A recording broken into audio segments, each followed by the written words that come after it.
ಪೂರ್ಣಾವಧಿ CM ಆಗಬೇಕೆಂಬ Siddaramaiah ಅಭಿಲಾಷಿ ವಿಚಾರಕ್ಕೆ ಸಂಬಂಧಿಸಿದಂತೆ CM ಕುರ್ಚಿ ಬಗ್ಗೆ ಬಹಳಷ್ಟು ಜನರು ಹೇಳಿಕೆಯನ್ನು ಕೊಟ್ಟಿದ್ದಾರೆ.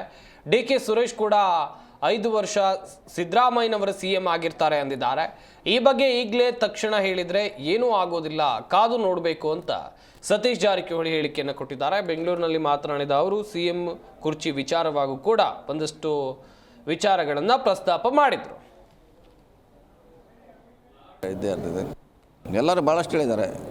ಡಿ.ಕೆ. ಸುರೇಶ್ ಹೇಳಿದಾರಲ್ಲ, ತಮ್ಮ ಅಭಿಪ್ರಾಯ ಬರಲಿಲ್ಲ. ಎಲ್ಲರೂ ಹೇಳಿದ್ದಾರೆ. ಎಲ್ಲರ ಅಭಿಪ್ರಾಯ ಎಲ್ಲರದು ನಮ್ಮದು ಅಭಿಪ್ರಾಯ ಇದ್ದೇ ಇರ್ತದೆ. ಸೊ ಅದರಲ್ಲಿ ಪ್ರಶ್ನೆ ಇಲ್ಲ. ನೋಡ್ರೆ ಕಾದು ನೋಡೋಣ, ತಕ್ಷಣ ಹೇಳಿಕೆ ಆಗೋಲ್ಲ, ವೇಟ್ ಮಾಡೋಣ. ಎಲ್ಲರೂ ಭಾಳಷ್ಟು ಹೇಳಿದ್ದಾರೆ. ಡಿ.ಕೆ. ಸುರೇಶ್ ಹೇಳಿದಾರಲ್ಲ, ತಮ್ಮ ಅಭಿಪ್ರಾಯ ಬರಲಿಲ್ಲ. ಎಲ್ಲರೂ ಹೇಳಿದ್ದಾರೆ. ಎಲ್ಲರ ಅಭಿಪ್ರಾಯ ಎಲ್ಲರದು ನಮ್ಮದು ಅಭಿಪ್ರಾಯ ಇದ್ದೇ ಇರ್ತದೆ.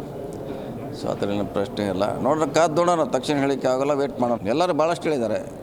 ಡಿ.ಕೆ. ಸುರೇಶ್ ಹೇಳಿದಾರಲ್ಲ, ತಮ್ಮ ಅಭಿಪ್ರಾಯ ಬರಲಿಲ್ಲ. ಎಲ್ಲರೂ ಹೇಳಿದ್ದಾರೆ. ಎಲ್ಲರ ಅಭಿಪ್ರಾಯ ಎಲ್ಲರದು ನಮ್ಮದು ಅಭಿಪ್ರಾಯ ಇದ್ದೇ ಇರ್ತದೆ. ಜಿ ಕನ್ನಡ ನ್ಯೂಸ್ ಈಗ ನಿಮ್ಮ ಮನೆಯಲ್ಲೇ ನೋಡಿ.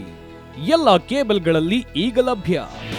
ನಿಮ್ಮ ನೆಚ್ಚಿನ ಜಿ ಕನ್ನಡ ನ್ಯೂಸ್ ಈಗ ಸನ್ ಡೈರೆಕ್ಟ್ ನಲ್ಲಿ number 292, Tata play number 1664, Jio TV number 1334, NXT digital number 30, in cable number 30, city networks 51, U digital number 162, GTPL number 17, Rockline telecommunications number 42, Shri Basaveshwara cable number 168, rural cable network 60, Vinayaka digital 57, Abhishek cable 821, city channel 53, Siddeshwara cable network 57, V4 digital Infotech 628, Surya digital networks 53, Gajanan digital number 836, Malnad Infotech private limited number